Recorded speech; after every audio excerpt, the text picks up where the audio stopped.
A'udzu billahi minasyaitonir rajim. Bismillahirrahmanirrahim. Alhamdulillahirabbil alamin. Wassalatu wassalamu ala habibina wa habibil alamin. Abil qasimi Mustafa Muhammad wa Allahumma shalli ala Muhammad wa ali Muhammad wa ala ali thayyibin tahirin ma'sumin. Allahumma kulli walika al-Hujjat ibn al-Hasan salawatuka alaihi wa ala abaihi fi hadhihi sa'ah wa fi kulli sa'ah wa yankhafidha wa qaidan nasira wa dalilan wa ina hatta tuskinahu wa ardaka ta'an wa tumati'u fi tawila bi rahmatika ya arhamar rahimin. Ya, assalamualaikum warahmatullahi wabarakatuh. Allahumma shalli ala Muhammad wa ali Muhammad. Allahumma akhrijni min dhulumatil wahmi wa akrimni bi nuril fahmi.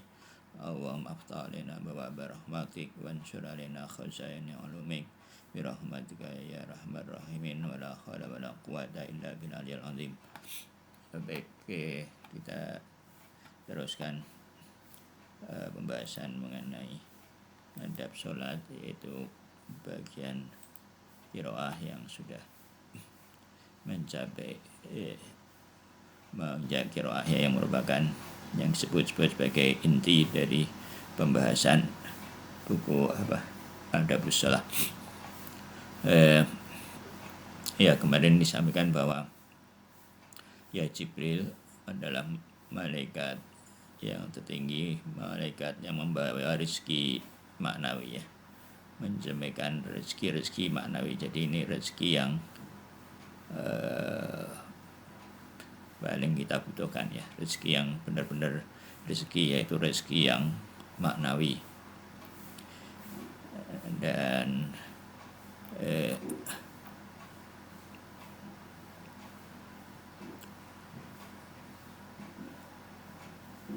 ya, jadi Jibril juga alaihissalam juga disebut Ruhul Azam dalam berbagai riwayat, atau mungkin Ruhul Amin, ya. Terus dan mengenai waktu turunnya, itu adalah waktu turunnya Al-Quran adalah malam Lailatul Qadar, yang merupakan malam yang teragung, yang lebih baik dari 1000 bulan. Itu adalah waktu yang paling bercahaya, ya.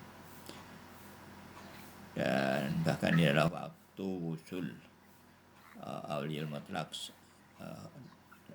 sallallahu alaihi wasallam, ya, Khatamul Anbiya. Waktu di mana yaitu merupakan waktu yang merupakan kondisi yang paling sempurna. Ya, jadi untuk turunnya Al-Quran butuh waktu dan kondisi yang paling sempurna, yang bertepatan kondisi alam yang paling sempurna, di mana Al-Quran diturunkan. Jadi waktu itulah malam yang sangat mulia.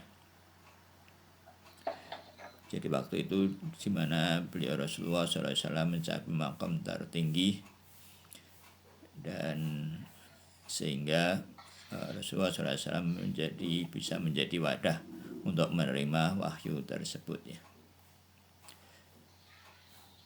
Ya, itu mengenai waktunya. Terus kemudian kita sampai pada pasal kedua, yaitu fi bayani maqasidil kitab Asy-Syarif Al-Ilahi, yaitu tentang tujuan, ya.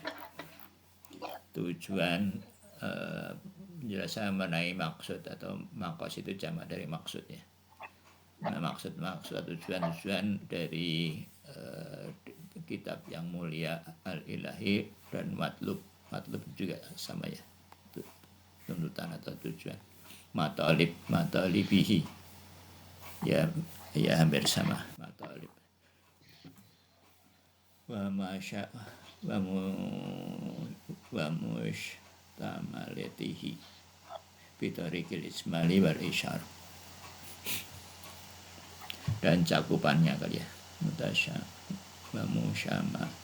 Syamil itu artinya mencakup ya, ini dari kata syamil, dan cakupannya ya, kandungannya kira-kira.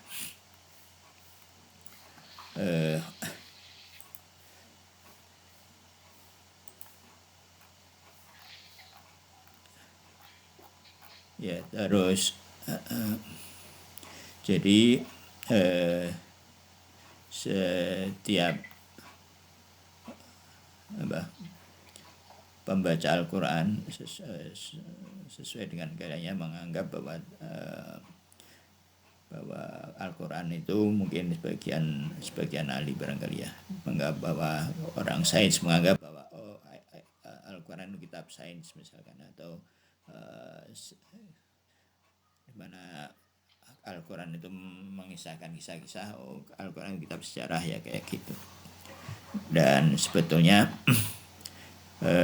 bahwa ada sains, ada sejarah, ada macam-macam kandungan yang lain, ada fikih, ada bahwa sebetulnya itu adalah menurut Ustadz Abbasi dan yang mungkin juga menurut Imam Khomeini, bahwa sebetulnya tujuannya itu adalah hidayah ya. Bahwa ada pelajaran, ada mengenai Al-Quran menyinggung sains, menyinggung kejadian alam semesta, sejarah, terus apalagi kisah-kisah mengenai atau apapun, tujuannya itu adalah hidayah sebagaimana dinyatakan oleh Al-Quran sendiri. Jadi kadang Al-Quran menyampaikan sesuatu secara partikular yang berhubungan dengan topik atau keahlian tertentu ya. Dan bahwa sebetulnya tujuan Al-Quran itu adalah mengangkat dan membimbing manusia untuk keluar dari alam ini ya, alam materi, ke keadaan yang terbaik, keadaan yang paling sempurna, dan keadaan yang memenuhi tujuan penciptaan Allah Subhanahu wa Ta'ala.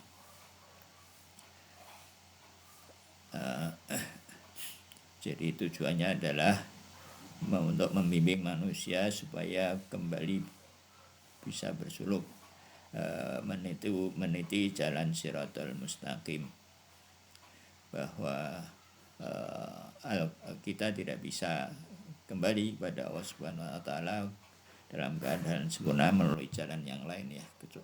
Jadi Al-Quran ini adalah jalan satu-satunya yang memungkinkan seorang hamba, seorang salik dari alam materi menuju Allah Subhanahu wa Ta'ala. Jalan yang paling cepat, yang paling bisa terima secara akal maupun secara kenyataan dari kejadian yang sehari-hari. Jadi banyak orang mungkin menawarkan jalan macam-macam, bahwa tidak ada yang bisa menyampaikan itu kecuali Al-Quran, kecuali jalan yang disampaikan oleh Rasulullah SAW. Dan jadi oleh karena kita lihat bahwa keluhan Rasulullah SAW itu adalah tidak ada satu kecuali itu. Beliau berjuang begitu keras, tapi barangkali beliau tidak mengeluh, kecuali yaitu Rabbi inna qaumi ittakhadhu hadzal qur'ana mahjura, bahwa wahai Tuhan, wahai Rabb, bahwa sesungguhnya kaumku menjadikan Quran ini mahjura ya, suatu yang terasing. Jadi tidak memperhatikan Al-Quran sebagaimana seharusnya ya. Jadi itu khawatiran Rasulullah. Jadi tidak ada jalan kecuali dengan melakukan tilawah Al-Quran, mengambil manfaat dari Al-Quran. Dan sebagaimana disebutkan di awal, bahwa adab yang paling penting adalah ta'zim ya.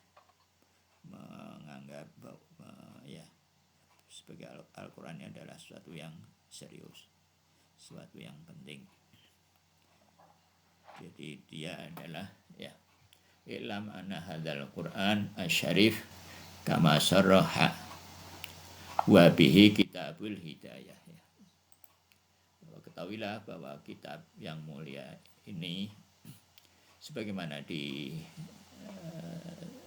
disarahkan ya, sebagaimana disampaikan oleh dirinya sendiri bahwa adalah kitab hidayah, dzalikal kitabu hudal lil muttaqin ya, sebagai adalah hidayah bagi orang-orang yang bertakwa. Nah, jadi di sini bahwa Allah Subhanahu wa taala kadang menganggap Al-Qur'an itu sebagai hudal muttaqin ya, jalan khusus orang-orang yang bertakwa, orang-orang yang muttaqin. Nah, tapi di bagian lain mungkin hudal linnas. Jadi ya dimaksudnya di sini adalah bahwa orang muttaqin, orang-orang bertakwa bisa mengambil manfaat yang khusus dari dari Al-Qur'an, dan orang-orang manusia pada umum juga bisa mengambil manfaat. Jadi orang kafir bisa mengambil manfaat, para saintis bisa mengambil manfaat, para ahli sejarah, ahli bahasa, atau orang kafir atau orang fajir, orang fasik, semuanya bisa mengambil manfaat dari Al-Qur'an. Jadi karena Al-Qur'an tidak berbicara secara khusus kepada setiap umat Islam, tapi untuk manusia. Ya, sebagaimana dinyatakan bahwa Rasulullah adalah rahmatan lil alamin. Ya, jadi dan juga setiap alam mendapatkan bagiannya masing-masing ya. Bahadi sulukil insaniyah wa bin nafsi, dan dia adalah ini Imam Khomeini sepertinya berusaha mempersingkat, menyebutkan secara singkat tujuan Al-Qur'an, yaitu memberi petunjuk kepada suluk perjalanan insaniyah, dan sebagai murabbi an-nufus, sebagai pendidik jiwa-jiwa ya, dan wasyafil amrad al-qalbiyah, sebagai penyembuh dari penyakit-penyakit ya, khususnya penyakit hati. Wa munir tariqis syairi ilallah, dan pemberi cahaya untuk perjalanan menuju Allah Subhanahu wa taala.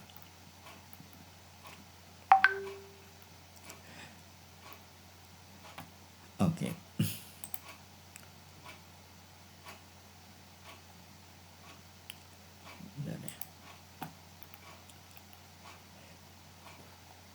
Ya, jadi menyembuhkan khususnya penyakit-penyakit spiritual dan menerangi jalan menuju Allah Subhanahu wa taala. Wabil jumlah, dan secara umum, fa inna Allah tabaraka wa ta'ala li sa'ati rahmatih ila ibadihi anzala hadzal kitab syarifin maqamil qurbihi wa qudsihi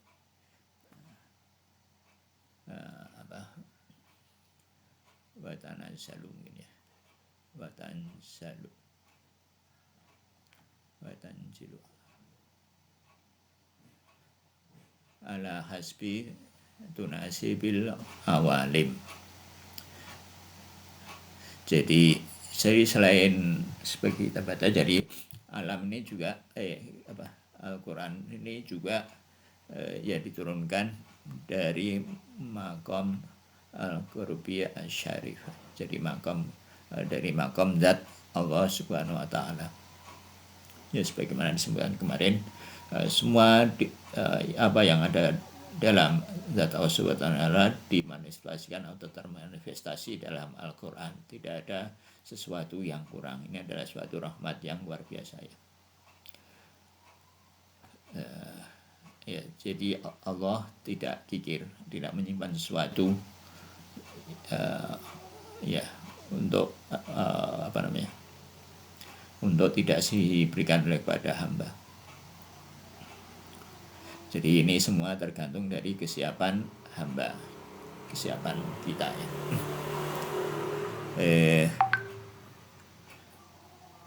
Dan ya turun sesuai dengan ala hasbi tunasibu awalim. Jadi sebagai turun sesuai dengan keadaan alam yang berjenjang tadi ya. Jadi setiap alam mulai dari alam alam lahut, alam para malakut, para malaikat ya, malaikat langit, alam barzah, alam materi, semuanya alam-alam itu mendapatkan rahmat dari Allah Subhanahu wa taala melalui Al-Qur'an ya. Hatta wasala ila hadal alamil zulmani, sampai mencapai alam kegelapan ya, alam materi. Jadi alam materi disebut alam kegelapan karena gelap, jadi materi itu tidak berilmu. Jadi ilmu itu adalah salah satu bentuk cahaya. Jadi karena alam materi itu tidak berilmu ya, sebagaimana pembahasan kemarin dalam filsafat bahwa ilmu adalah suatu yang wujud yang non materi dan menempel pada non materi yang lain. Nah, jadi karena sudah jelas bahwa materi tidak bisa ditempeli oleh non materi. Oleh karena itu maka disebut kegelapan. Jadi ilmu merupakan prasyarat untuk suatu cahaya ya, untuk suatu cahaya. Dan wasijni tabiyah, dan merupakan penjara tabiyah. Jadi alam materi juga bisa dibilang sebagai penjara, karena kalau kita di alam materi ini ya semuanya serba terbatas ya. Kenikmatannya terbatas, mau ini harus itu, mau itu harus ini, dan banyak prasyarat-prasyarat.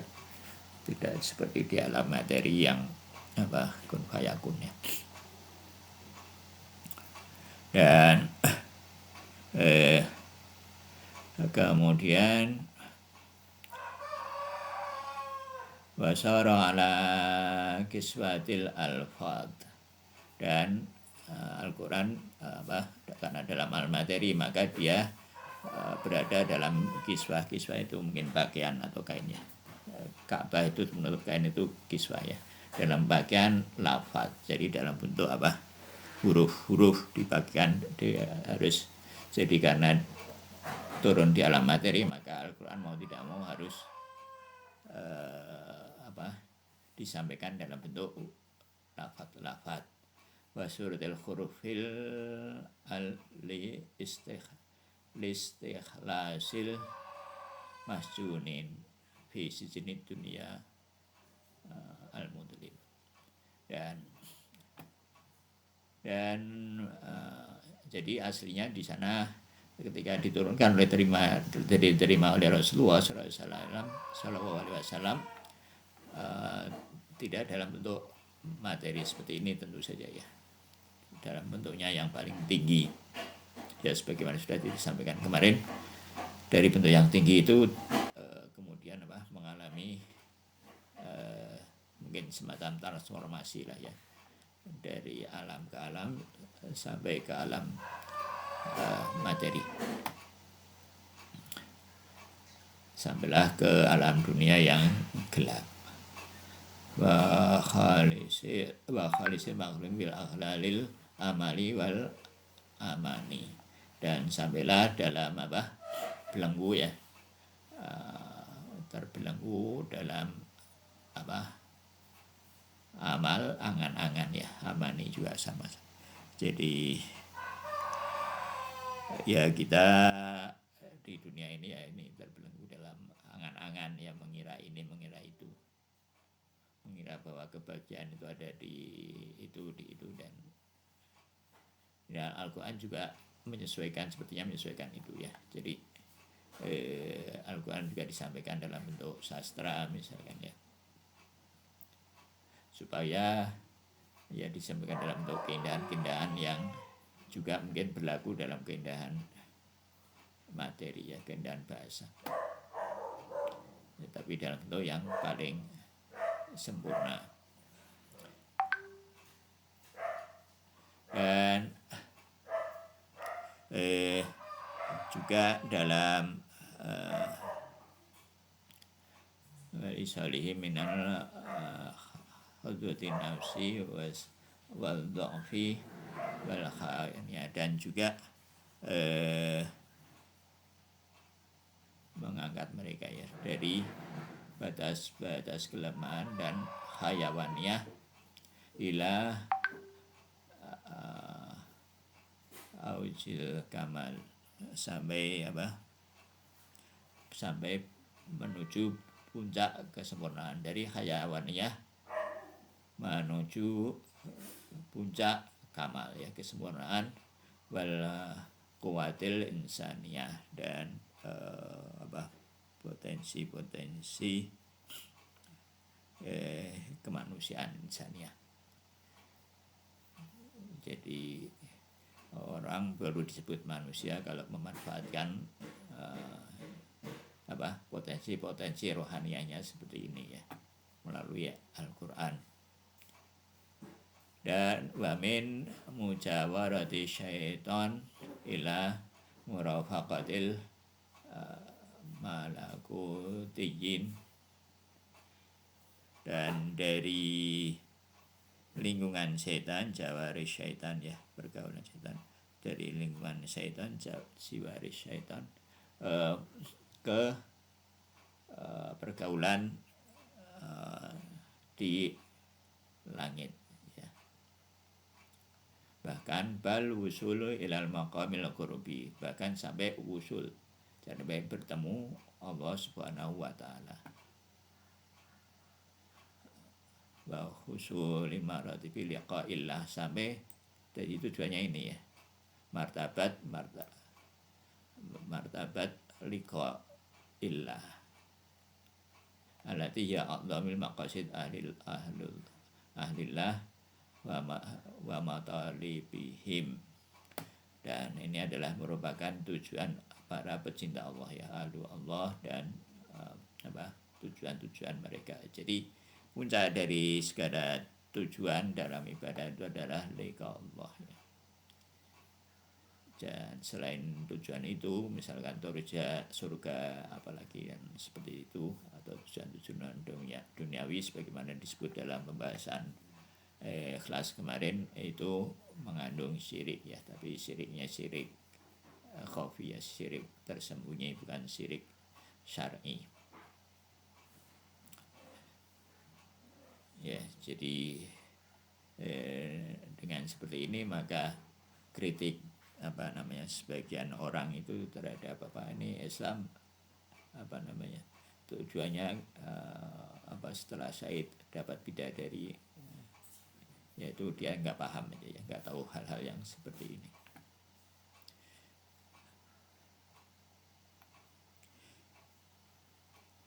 Famin hadzal jihah inna hadzal kitab wa kitabud da'wah ilal haq was sa'adah. Jadi dari sisi ini maka Al-Quran ini merupakan kitab yang menyeru kepada al-haq dan kebahagiaan, dan ini yang disebut kebahagiaan, yaitu kebahagiaan yang tertinggi, yaitu liqa Allah ya, bertemu kepada Allah Subhanahu wa taala dalam keadaan hati yang selamat ya, sebagaimana dalam surat Al-Qadr, salamun ya hatta matla'il fajr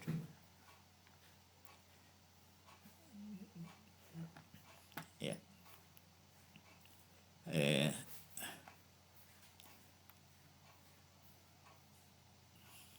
Terus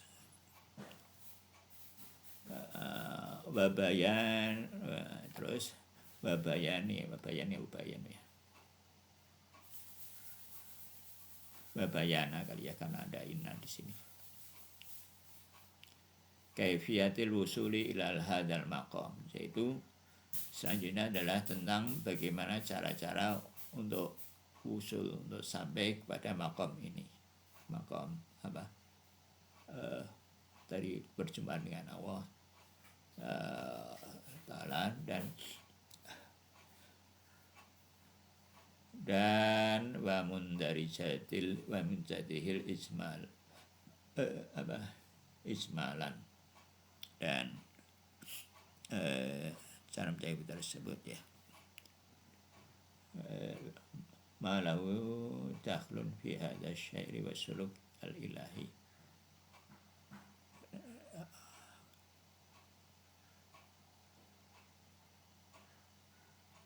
Dan jadi penjelasan bagaimana mencagam itu secara ismali dan bagaimana masuk kepada syair dan suluk al-ilahi,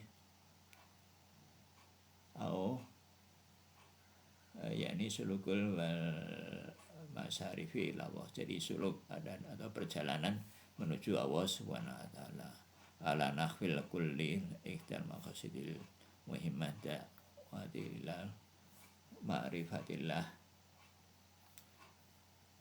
wa bayan al ma'rifatul ilahiyah minasyu'unid dzatiyah wal asma'iyah wal sifatiyah wal af'aliyah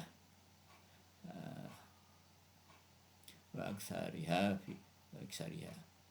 fi hadzal maqasid wa tauhidud dzati wal asma'i wal af'ali qad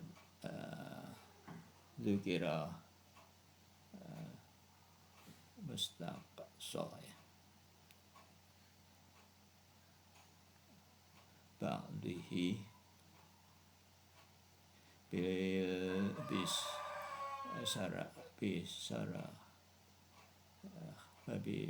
bisarah wa ba'dihi bil isyarah.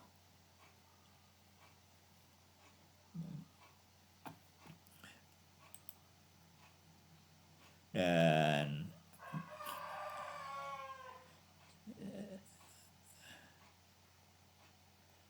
ya, terus singkatnya adalah suatu tujuan pentingnya adalah mengajak manusia untuk ma'rifatullah tadi itu ya, sampai kepada makam sendiri, dan tapi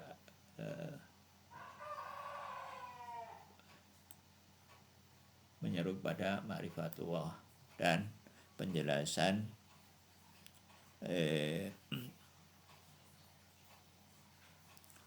pengetahuan mengenai ma'arif ilahiyah tadi ya, bagaimana sifat-sifat Allah Subhanahu wa taala ya, min su'unid dzatiyah, dari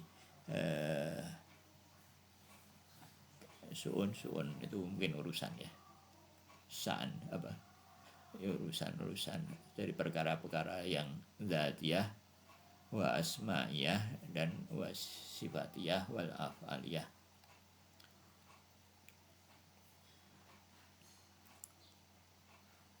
Dan puncak dari aksaruha, mungkin puncaknya aksaruha fi hadzal maqasid wa tauhidud dzati, dan puncak dari ini adalah tauhid dzati, yaitu menyadari bahwa semua ya fana fillah ya. Jadi yang menyadari bahwa yang ada adalah atau tauhid dzati ya. Kita tidak tahu apa-apa dan cuma tahu Allah Subhanahu wa taala sebagaimana dalam sujud itu ya. Dan tauhid dzati atau tauhid asma'i atau tauhid af'ali ya. Dan asma'i atau tauhid sifati ya.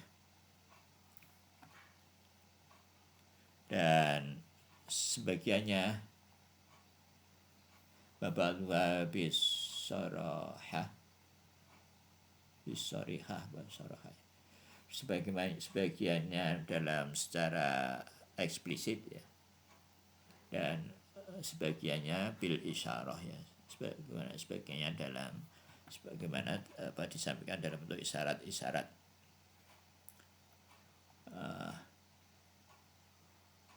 wal ya'lam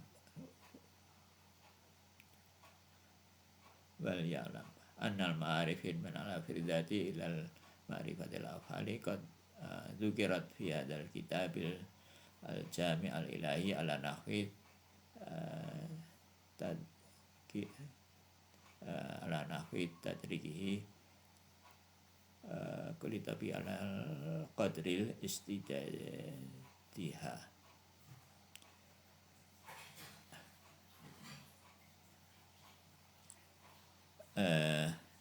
Bahwa kitab yang ilahi ini, ketahuilah bahwa kitab yang adalah diketahui bahwa kitab yang ilahi ini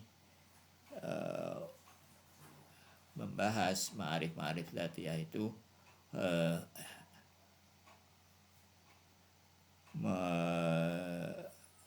mengenal zat ya, mulai dari perbuatan-perbuatan sampai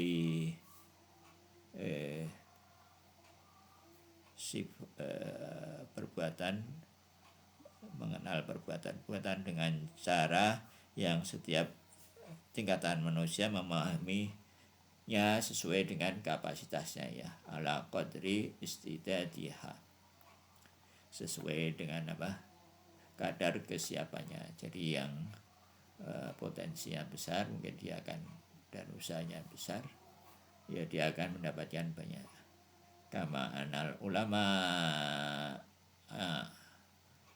zahiri wal muhadisi wal fuqahai ridwanullahi alaihim yubayyinuna wa yufassiruna ayat tauhid asyarif wa khususan tauhidil af'ali ala nahwi yakhtalifu wa yubayyinu ma yufassiruha ahlul ma'rifah wal ulama'il batin. Dan sebagaimana bahwa ulama zahir, ulama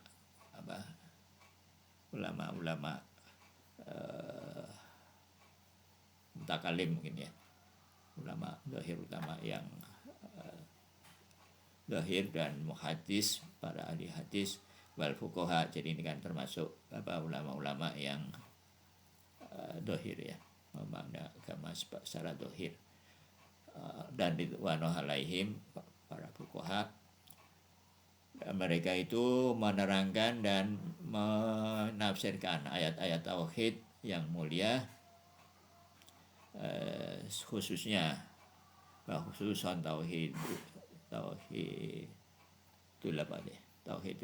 af'ali, khususnya tauhid af'ali ala nahwi, mungkin dengan cara yang berbeda ya. Kalau yukhalifu itu secara bahasanya malah bertentangan ya, berbeda dengan apa yang ditafsirkan oleh para ahli ma'rifah dan para ulama batini ya begitu ya. Mungkin ulama ulama masaiyun mungkin ya, atau ulama zahir yang memandang tauhid dengan cara yang berbeda dengan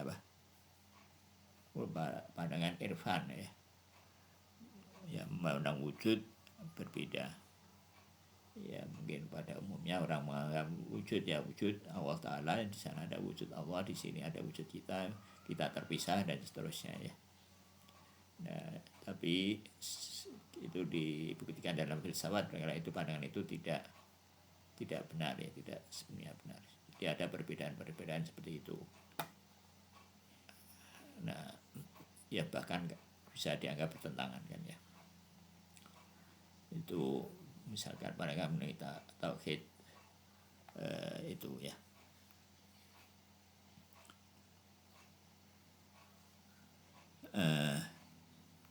Penulis meyakini, wal katibu maksudnya Imam Khomeini ya, yara kulla tafsir kulla tafsirina sahihan, bahwa Imam Khomeini meyakini bahwa setiap tafsir itu adalah benar sesuai dengan fi mahallihi ya, sesuai dengan kapasitasnya. li'anal Qur'ana wa shifaul amrad al-amradil batiniyah. Dan karena bahkan Al-Quran adalah syifa ya, obat bagi segala penyakit batin, dan dia menyembuhkan setiap penyakit sesuai dengan kekhususannya, melakukan pasien dengan secara khusus masing-masing. Jadi setiap orang akan memandang Al-Quran itu dengan cara berbeda sesuai dengan kapasitas latar belakang dan kesungguhan usaha dan seterusnya. Dan di sini disebut ada beberapa ayat kama anal sebagaimana dalam ayat-ayat mulia, wal awalu wal akhiru wal zahiru wal batinu. Allah ya khususnya mengenai ayat-ayat seperti ini ya, wal awalu wal zahiru wal batinu dan seterusnya.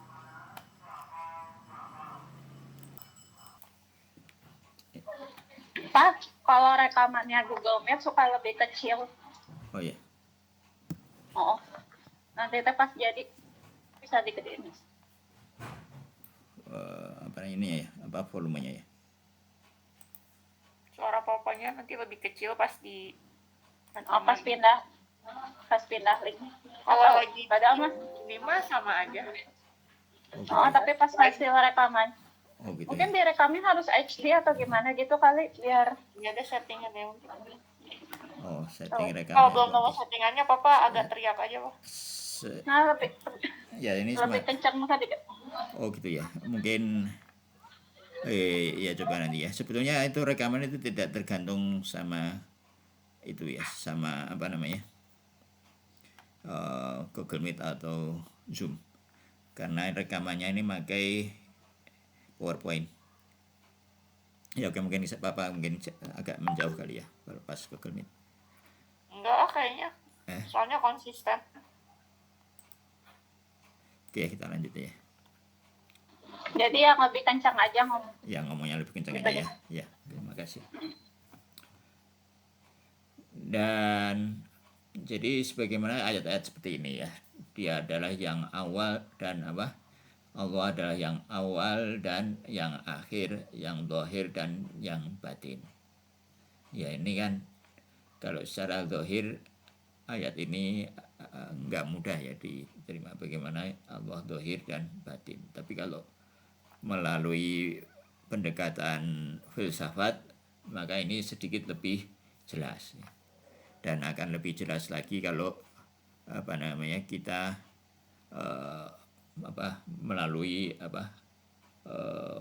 ibadah ya, melalui latihan riyadhah mensucikan dan membersihkan diri dari sifat-sifat buruk khususnya ujub, kibir, dan terus meningkatkan keikhlasan, maka apa yang dikonfirmasi lewat filsafat bisa dirasakan melalui pengalaman spiritual ya, melalui pengalaman batin. Dan ayat-ayat seperti ini menjadi lebih jelas ya, menjadi lebih bercahaya dan lebih menerangi, dan kita lebih bisa merasakan kehebatan ayat-ayat seperti ini ya.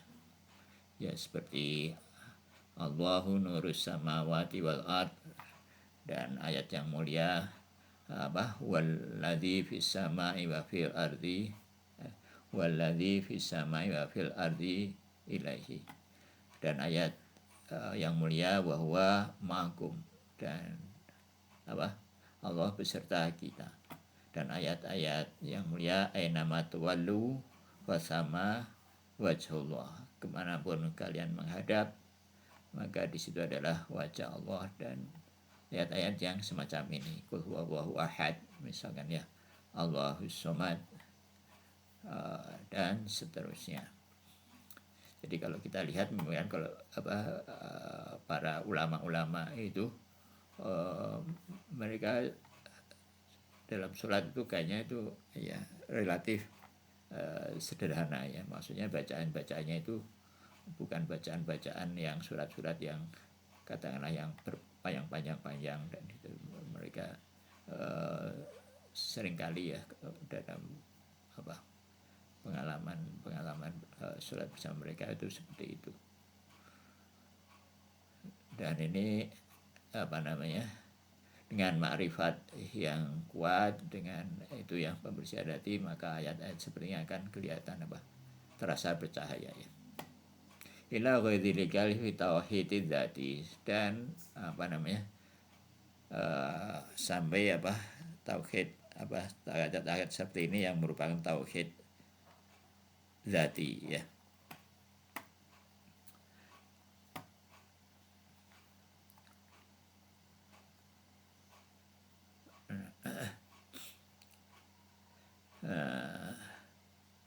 Dan wal ayatul karimah fi akhir suratil al-hasyr, dalam ayat yang mulia dalam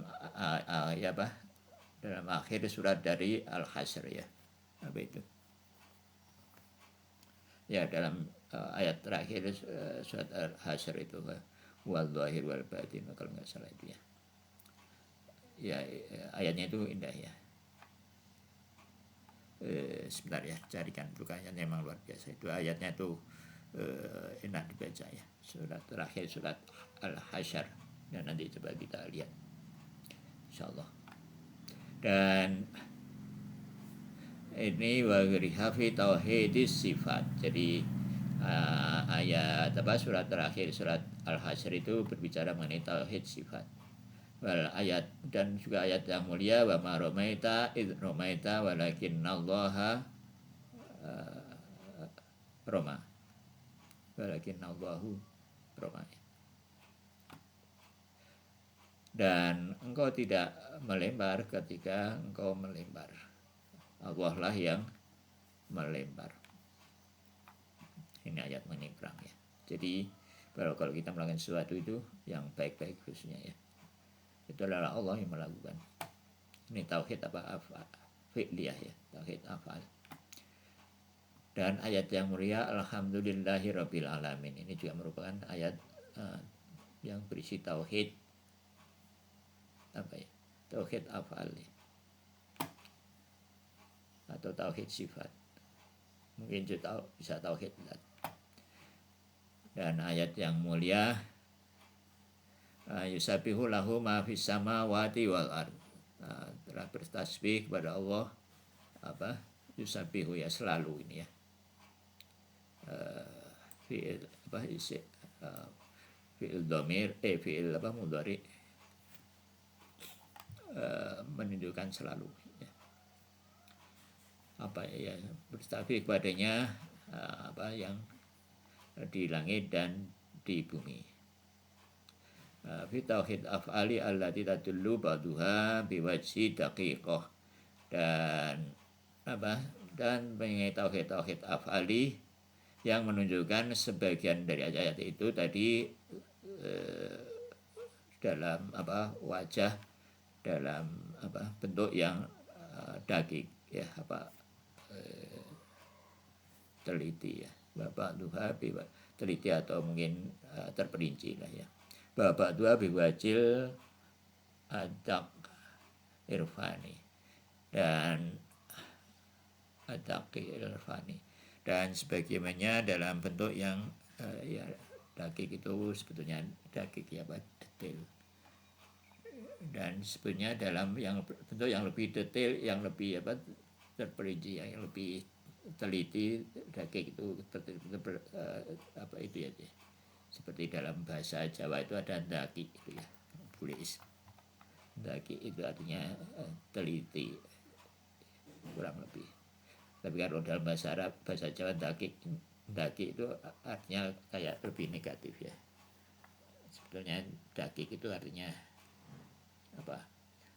teliti, cermat, itu daki ya. Adak yang lebih terperinci secara irfani.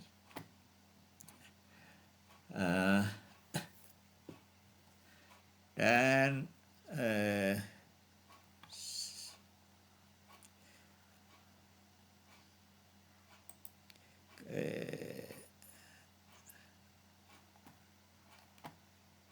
wa syifa'ul amrad inda kulli tabaqa min tabaqatil ulama'i dhahiri wal batini ala nahwi.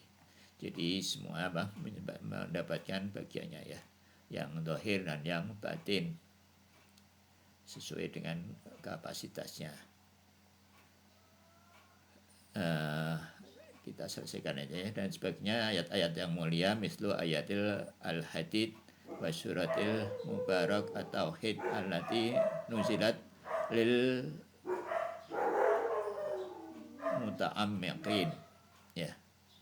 Dan tadi ya sudah disebut surat-surat apa dalam ayat pertama surat Al-Hadid, dan surat yang mubarak yaitu surat Tauhid, surat Tulhu, yang diturunkan secara apa muta'ammiqin fi akhir zaman, yang diturunkan apa secara muta'ammiqin ya. Muta'ammiqin apa bacanya?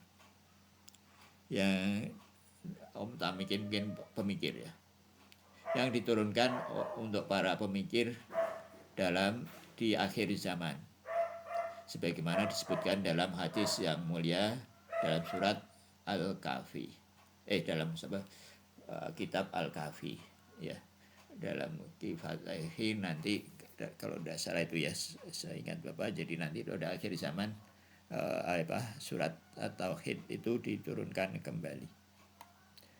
Maksudnya dari para pemikir nanti di akhir zaman, ketika pemikiran itu sudah mencapai, pemikiran manusia pada mencapai tingkat yang tertentu ya, tingkat yang layak, mungkin mereka akan memahami surat Al-Ikhlas itu dengan cara yang berbeda ya, dengan cara yang lebih sesuai.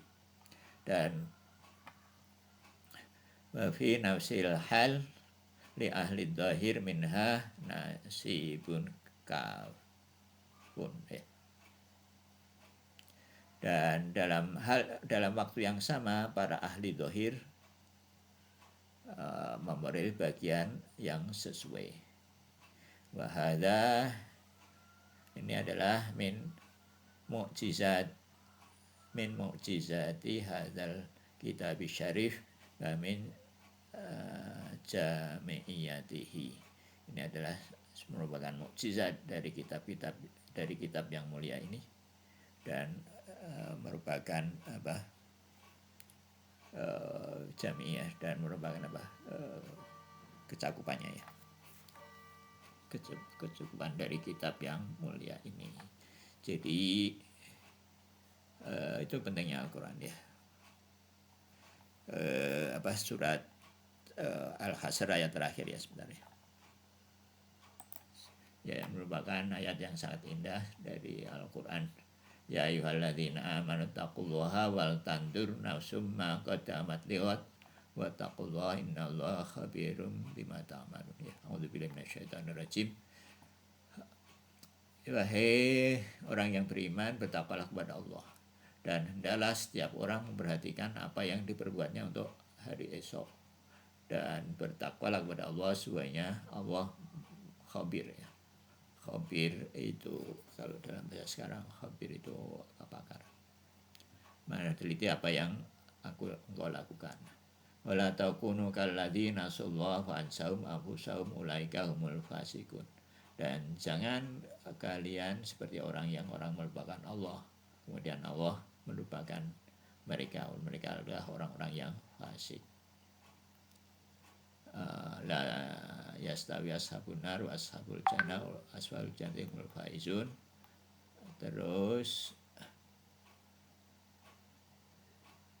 law anzalna hadzal qur'an 'alal jibal la ra'aitahu khasyan mutasaddian min khasyatillah wa tilka amsalun nadribu lin-nasi la'allahum yatafakkarun. Nah ini ayatnya ya.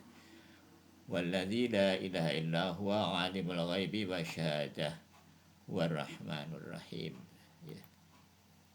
Walladzi la ilaha illa huwa al-malikul qudusus salamul mu'minul muhaiminul azizul jabbarul mutakabbir subhanallahi amma yusyrikun. Wa huwal khaliqul baril musawwiru lahul asmaul husna yusabbihu lahu ma fis samawati wal ard wa huwal azizul hakim. Ya, ini surat Al-Hasyr, bagian terakhir dari surat Al-Hasyr. Ya. Baik, untuk sampai di sini mengenai ada sholat, ada apa? Ada komen lagi. Tadi kitab Al-Kahf itu apa maksudnya? Ada kitab Surat Al-Kahfi, hadis ada hadis dari Rasulullah dalam kitab Al-Kahfi, ya kurang lebih bunyinya itu ya artinya nanti surat At-Tauhid itu surat Al-Ikhlas turun lagi pada akhir zaman, diturunkan lagi pada akhir zaman, kurang lebih saya ingat apa itu seperti itu ya hadisnya. Jadi kitab Al-Kahfi itu apa beda sama surat Al-Kahfi? Al-Kahfi itu kitab hadis. Oh, bukan ini. Tadi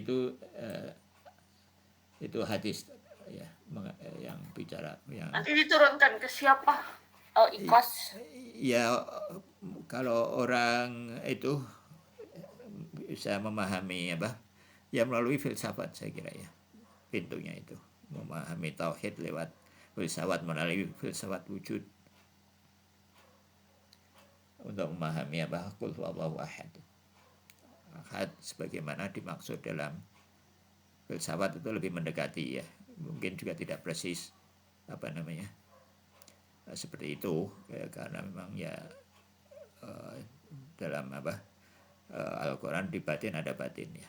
Ya tapi setidaknya kita tidak memahami secara ahad itu apa sebagaimana pemahaman awam. Ahad artinya Allah satu, di sana ada Allah, di sini ada kita. Allah satu kan begitu, kita ada di sini. Kalau dalam filsafat kan nggak begitu kan memandangnya.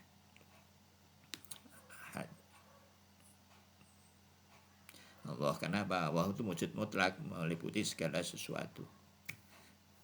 Jadi tidak ada yang di luar wujud Allah Subhanahu wa taala. Nah, menjelaskan itu gimana ya itu lewat tashkik. Lewat argumen-argumen ya mungkin nggak mudah memahaminya kan, bahwa wujud mungkin semua ada wujud mungkin itu apa bergantung mulai apa wujudnya dan keberlangsungannya secara mutlak kepada Allah Subhanahu wa taala. Ya sebagaimana disebut dalam filsafat kemarin itu. Kalau orang kan mungkin awam memandang bahwa setelah Allah menciptakan ya sudah nanti kita apa masing-masing kita berusaha dan seterusnya, kita tidak kayak lepas kan dari kebergantungan kepada Allah Subhanahu wa taala. Nah itu kan sedikit lebih maju pemahamannya ya, melalui apa namanya melalui riyadhah akhlak, melalui apa pembersihan hati ya, khususnya dari ujub, dari riya, meningkatkan ikhlasan, menghindari kibir secara ketat. Nanti mungkin akan memahami dengan cara yang lebih baik lagi.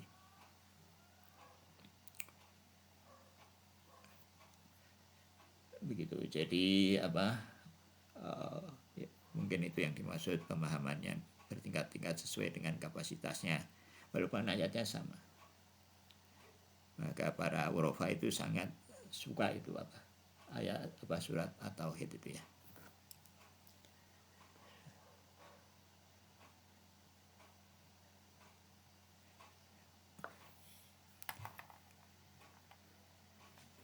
Gitu.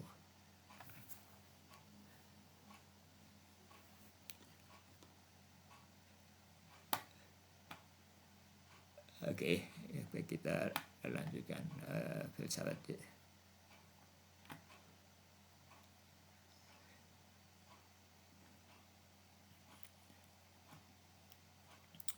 Lanjut ya, kita lanjutkan bidayah ya. Jadi kita kemarin sampai pada pasal ke Ini pasalnya agak panjang. Pasal ke-8 ya, pembagian ilmu husuli menjadi badihi dan nadhari. Ilmu husuli dibagi menjadi badihi atau aksiomatis dan nadhari yang melalui penalaran ya, melalui argumen-argumen secara bertahap. Yang kalau disatukan dengan pasal sebelumnya, yaitu bahwa ilmu husuli dibagi menjadi apa, tasawur dan tasdik, maka tasawur ada tasawur yang badihi, ada tasawur yang nadhari. Begitu juga tasdik, ada tasdik yang badihi, ada tasdik yang nadhari. Ya, tasdik dan tasdik yang badihi itu diantaranya adalah yang akan dibahas di sini, yaitu apa, awalul awaliyah. Yang pertama, ilmu yang pertama dari yang pertama, tasdik pertama dari pertama, yaitu prinsip non kontradiksi ya. Jadi ini sepertinya mendapat pembahasan yang agak panjang dari Alamah Tabatabai ya.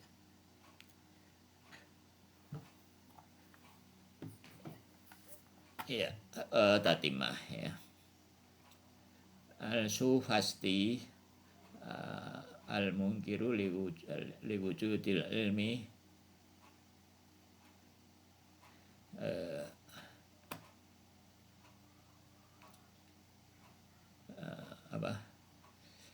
ghairu musallim,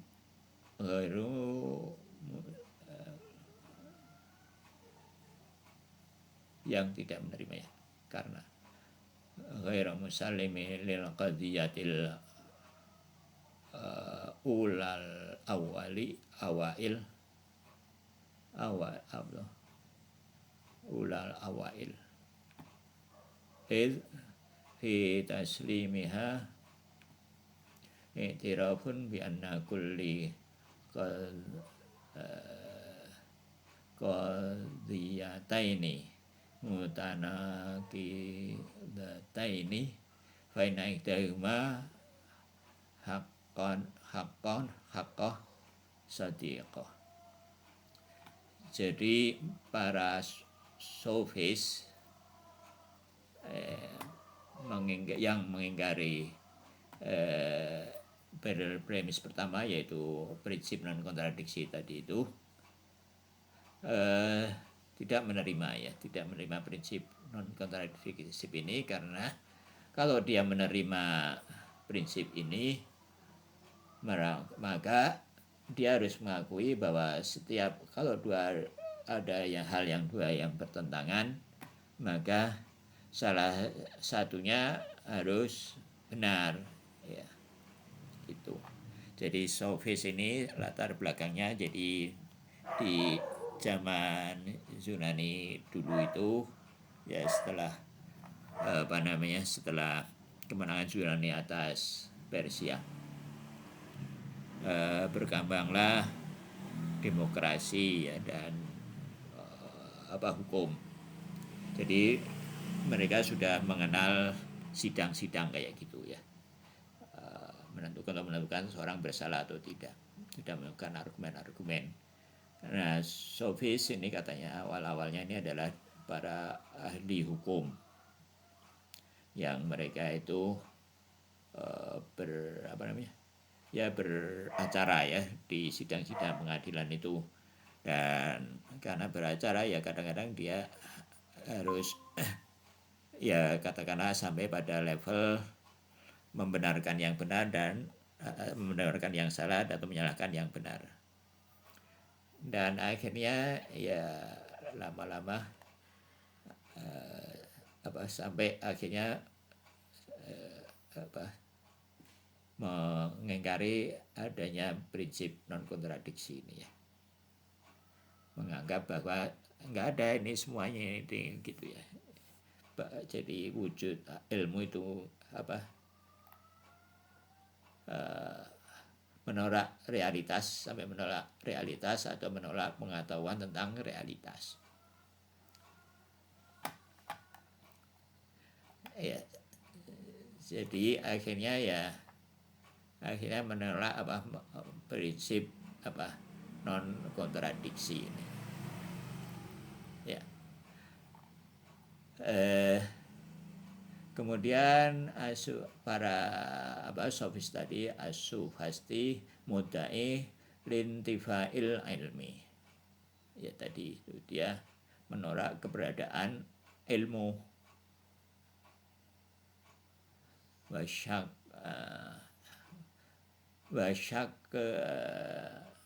dan wasyaku fi kulli syai, dan dia meragukan segala sesuatu. Inna i'tirafi bi annahu ya'lamu annahu syak faqad i'tarafu bi ilmi ma.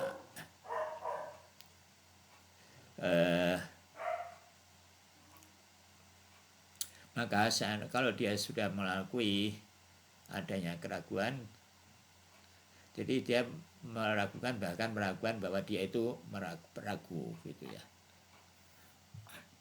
Jadi ya sampai levelnya sampai segitu. Nah, kenapa? Karena dia mengakui bahwa dirinya ragu, maka dia mengakui bahwa ada yang faqad i'tirafu bi ilmi ma. Jadi ada suatu ilmu, kalau dia mengakui bahwa dia ragu, maka ada sesuatu dong yang tidak ragu, artinya ada sesuatu yang berupa ilmu gitu kan. Maka dia juga meragukan bahwa dirinya ragu. Dan setelah itu maka kalau selanjutnya kalau dia sudah mengakui adanya ilmu tertentu, maka kemudian dia harus wasallama qadiyata ulal awail.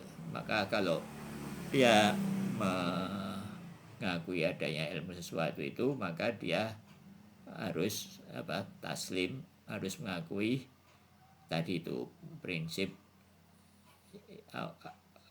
pertama dari yang pertama tadi itu ya, yaitu prinsip non kontradiksi. Prinsip fahamkana ayyul simu bil ulumil kasroh, dan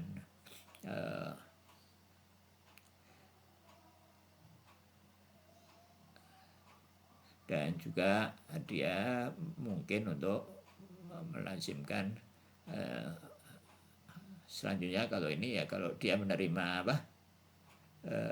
prinsip non kontradiksi, maka ilmu-ilmu lain juga harus diterima ya. Jadi seperti tamsilu ilmu bi anna syak kaulumihi bi annahu yara, seperti dengan dia meragukan bahwa dia melihat, dia mendengar ya, annahu yara yasma wa yamlas, dan kemudian meraba, mencium, merasa ya, wayashum, dan mencium,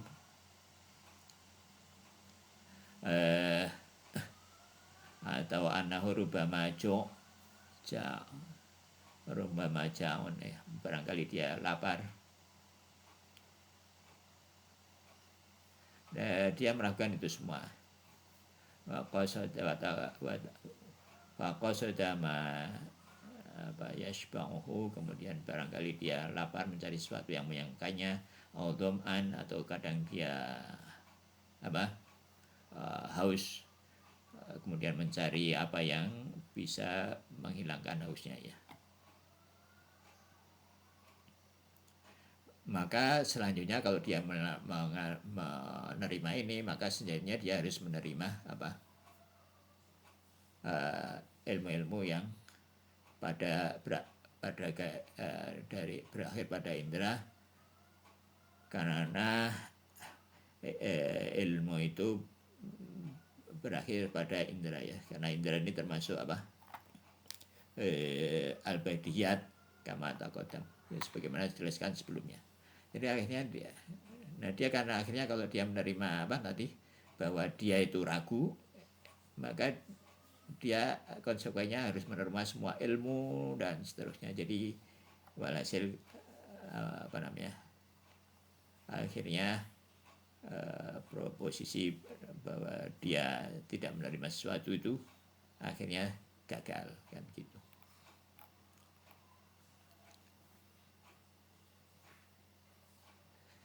Nah terus ini hujah ya dari secara singkat, kalau dia memang begitu, kalau dia meragukan segala sesuatu, maka ya di sini Al-Ulama mengatakan bahwa ya sudah, kalau dia haus jangan dikasih air, kalau dia lapar jangan dikasih makanan, atau dipukul, disakiti. Kalau dia teriak, ya ini kan nggak ada, semua itu kan nggak ada gitu kira-kira ya, ini alinea ini. Wa illam ya'tarif bi annahu ya'lam wa annahu syak, kalau dia tidak mengakui bahwa dia ragu, ya sebagaimana tadi kan, dia saya meragukan keraguan saya gitu. Dia bahkan nggak mau mengakui bahwa dirinya ragu. Bahkan dia menampakkan bahwa ana usyakun fi kulli syai', dan meragukan segala sesuatu, wa syaka fi syaki, dan meragukan keraguannya,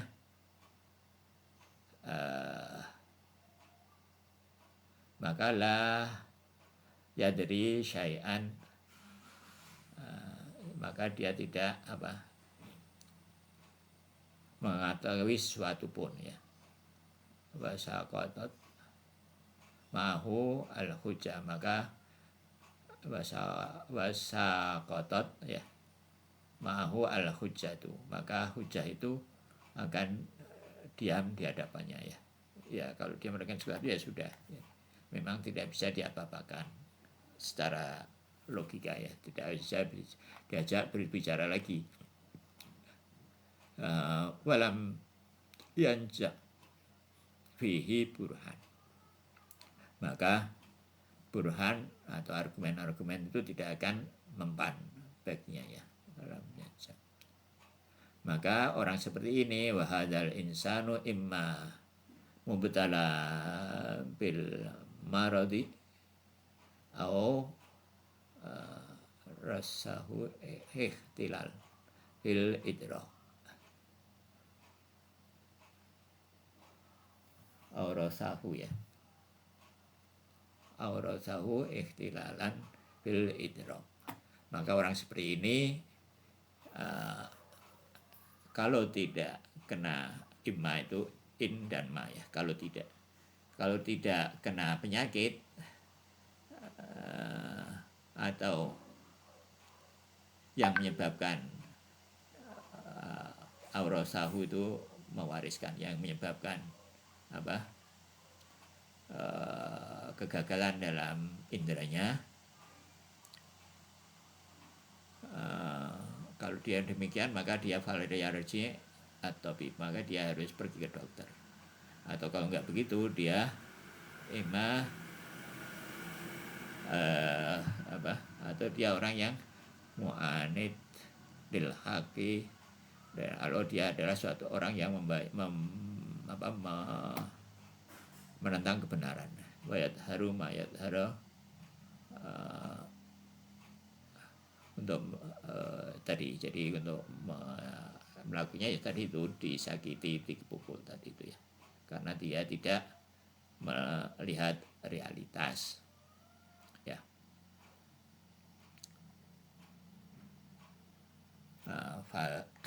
Wa imam tilil haqi yadharu ma yadharu, dia tidak melihat sebagai tidak melihat apa yang terlihat.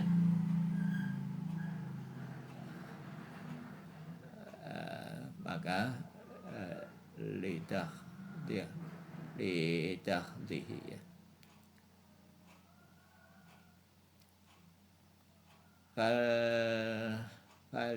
Falio alim, maka hendaklah dia disakiti dan seterusnya tadi dia. Yamna mimma yaqsudu, dan ditahan dari apa yang dia inginkan. Dan apa yang dia inginkan, wa yu'maru bima yabghudu, dan dia diperintahkan untuk melakukan apa yang dibencinya ya. Karena dia itulah yara hakikatan lisyai'in min dalik, karena dia tidak melihat semua itu sebagai suatu hakikat. Ya ini kalau secara ekstrim ini mungkin nggak ada ya, tapi dalam dalam kondisi yang lebih ringan mungkin ada ya. Ya misalkan orang yang mengatakan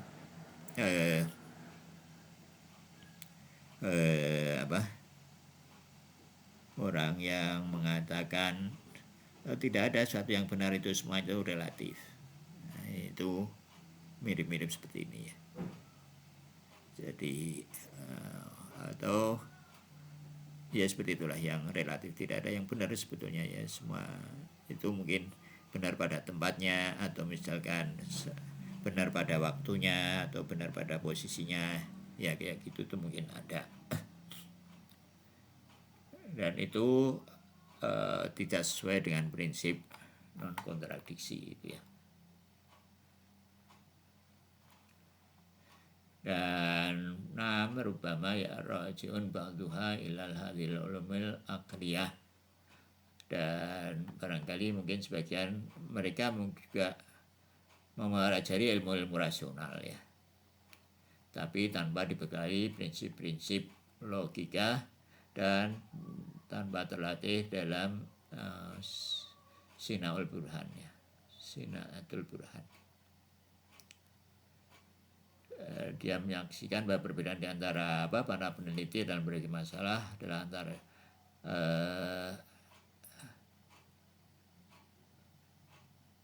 ya tidak ya, tadi itu tidak ya hujah-hujah itu seperti kayak itu aja ya, seperti kayak seni berdebat aja ya, bukan sesuatu yang real. Dan akhirnya dia tidak bisa membedakan yang benar dan yang salah ya, dan dia menerima kedua sisi yang kontradiktif gitu ya. Ini kan banyak ya.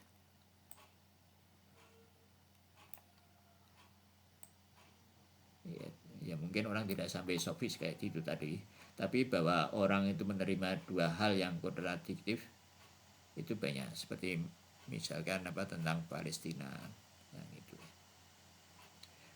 Lalu sofis dia apa sih?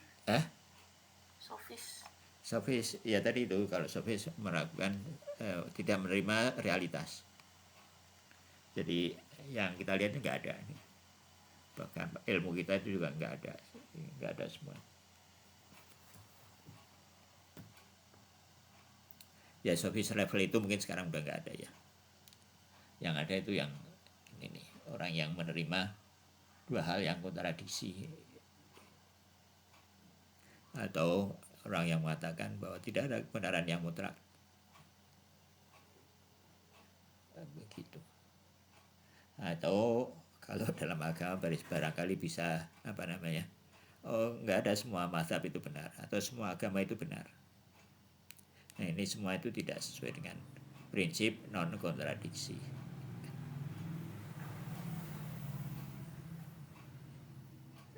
Ya, jadi ini pentingnya belajar filsafat. Jadi makanya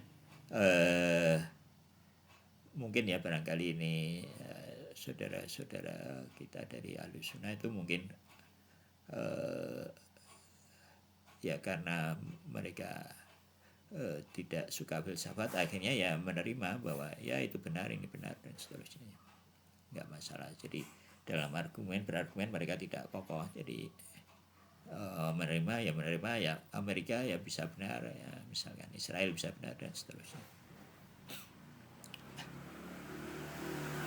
Jadi ini kombinasi antara kelemahan dalam berlogika dan kurangnya kesabaran mungkin ya, kegagalan dalam memahami imamah,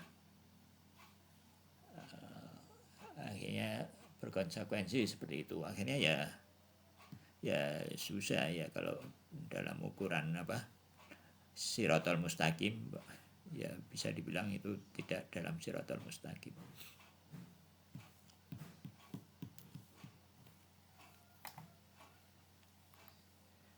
Ya, ya intinya pembahasan yang panjang ini mengenai hal itu ya. Gitu sampai jadi orang ini seperti hendaknya diterangi dengan menjelaskan hukum-hukum logika ya, kalau dia pelan-pelan tapi ya. Jadi ya sama, jadi orang-orang yang menerima hal-hal yang tadi itu ya dijelaskan dengan hukum-hukum logika dan badihiyat dan seterusnya, kenistaan itu sampai dilatih dengan pelajari ilmu matematika ya. Ilmu matematika itu bahasa Arabnya adalah ulumul riyadhiyah ya, matematik itu riyadhiyah. Riyadhiyah secara bahasa artinya berlatih ya. Riyadhah. Ilmu riyadhiyah itu artinya matematika. Memperkuat logika. Ya. Begitu terus. Ini masih panjang ya, tidak biasanya ya Alamah memberikan pembahasan yang panjang. Tapi kayaknya untuk sekarang mungkin sampai di sini dulu ya. Ada komen? Wallahu ahad nang piye Mas? Qul huwallahu ahad. Ya Allah ahad. Ahad Allah. Jadi Allah wujud mutlak. Wujud mutlak itu artinya keberadaannya mutlak. Tidak ada suatu keberadaan di situ Allah tidak hadir. Gitu. Nah, jadi diri kita tuh gimana? Atau makhluk-makhluk ini gimana nasibnya? Ya gimana ya itu? Ya dia adalah kalau wujud mungkin, dia wujud yang sangat begitu bergantung pada Allah, jadi hampir-hampir kayak nggak ada gitu ya. Atau bisa dibilang wujud robit atau wujud mungkin, wujud tapi kebergantungannya itu begitu kuat ya, tidak bisa dilukiskan kebergantungan nggak bisa, kata-kata memang nggak ada kata-kata yang bisa menggambarkan kebergantungan makhluk itu kepada Allah Subhanahu wa taala. Jadi kalau kita merasa mandiri, merasa punya efek, merasa bisa melakukan sesuatu, merasa punya sesuatu, itu benar-benar no way. Itu benar-benar naif. Merasa punya pahala, merasa punya tabungan pahala, merasa mampu, merasa itu. Itu kesadarannya bukan Allah Subhanahu wa taala itu sangat lemah lah, kira-kira begitu ya. Ya kalau ditanya Allah itu ada, ya mungkin dia menjawab ada. Tapi pengertiannya itu, pemahamannya tentang keberadaan Allah Subhanahu wa taala itu sangat jauh dari realitas. Sangat jauh dari kenyataan ya. Ya akhirnya ya stres itu. Secara praktis dia menjadi orang yang stres karena merasa punya kan. Kalau merasa punya kan dia merasa harus memelihara. Ya seperti kalau Gus Bak melukiskan seperti kita punya tetangga punya Alphard, terus kita ikut mikir gimana nanti pajaknya ya, gimana kalau diberet orang ya, gimana parkirnya. Oh nggak punya kok ikut mikir, gitu. Jadi sebetulnya kita itu nggak punya apa-apa, terus kita ikut mikir nanti ya apalah yang kita pikirkan baik diri kita, nanti kita gimana, emang kita itu nggak punya apa-apa gitu kira-kira ya. Itu yang menyebabkan salah satu yang Jadi gimana caranya? Yaitu qul huwallahu ahad itu dipahami baik-baik, dirasakan lewat sholat, lewat tadi itu menghindari ujub, menghindari kibir.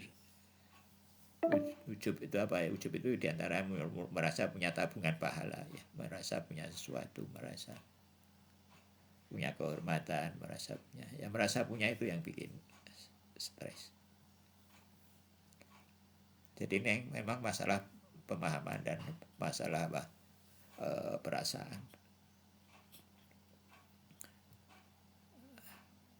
Ya gitu. Secara singkat, qul huwallahu ahad.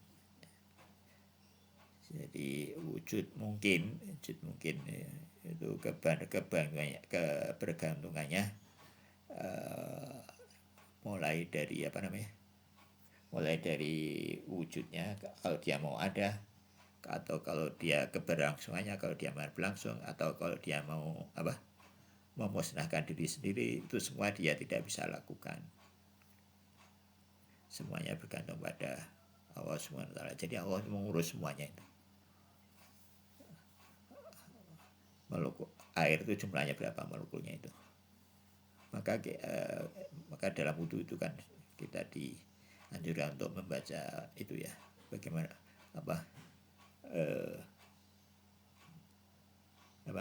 alhamdulillahilladzi ja'alal ma'a ja'alal hadzal ma'a tahiran walam najau najasa. Segala bagi Allah yang menjadikan air ini suci dan menjadikannya tidak najis. Coba renungi air itu. Air itu kan jumlahnya berapa? Itu semua satu-satu molekul-molekul air yang jumlahnya enggak terhingga itu di bumi. Itu semua diurus oleh Allah satu-satu. Dan dibersihkan ketika sudah kotor, enggak tahu bagaimana, pokoknya dengan mekanisme yang ada di alam ini Allah mensucikan ya, lewat tanah, lewat hujan apa segala, sehingga air yang tadinya najis itu kemudian menjadi suci. Ini jadi cuma kita kan nggak menyadari itu, kita melihat bahwa itu mekanisme yang terjadi begitu saja, sudah seharusnya begitu ya, tidak ada yang mengerjakan misalnya. Jadi alhamdulillah dalam setiap keadaan ya, setiap saat. Jadi Allah itu mengerjakan banyak hal, menyiapkan banyak hal.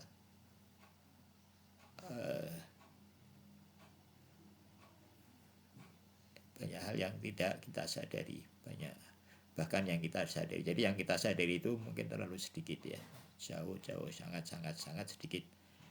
Dan rasa syukur kita itu juga kan sesuai dengan kesadaran kita kan, sesuai dengan. Jadi kalau kita nggak menyadari sesuatu, ya kita tidak akan mensyukurinya, tidak akan mensikapinya kan. Menyadari aja kan nggak mungkin mensikapi.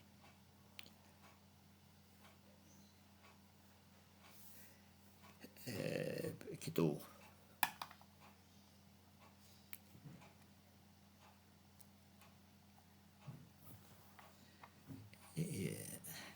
Jadi memang ya untuk orang-orang yang diberi oleh Allah fasilitas tertentu ya, kelapangan tertentu, kelapangan untuk belajar, kemampuan untuk belajar, maka hendaknya digunakan ya. Karena kalau enggak nanti bisa berbalik itu. Digunakan untuk ya pada tempatnya ya.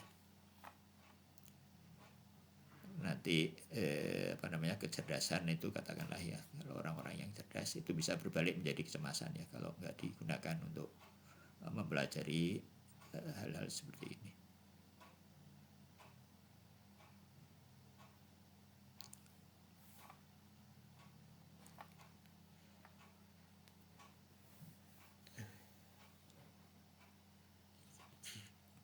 Gitu. Jadi segala sesuatu kalau enggak dipergunakan akan jadi sampah ya.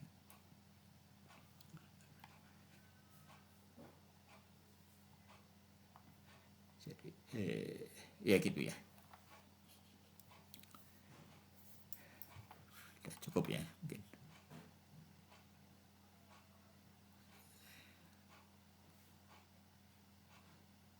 Ya.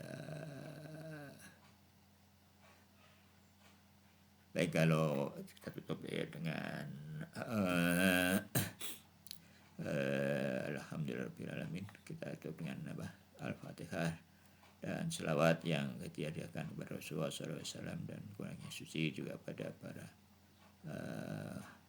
ulama usia Muhammad dan alamat tabai. Juga untuk orang-orang tua kita, untuk guru kita semua,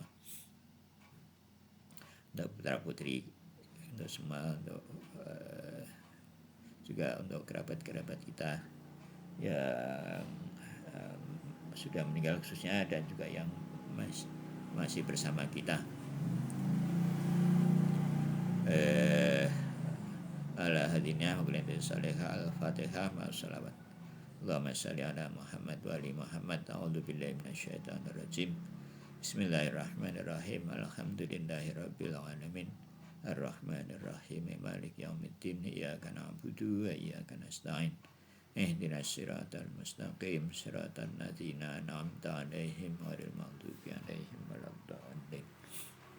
Subhana rabbika rabbil izzati amma yasifun wa salamun alal mursalin walhamdulillahi rabbil alamin. Wa'alaikum minkum. Wassalamualaikum warahmatullahi wabarakatuh.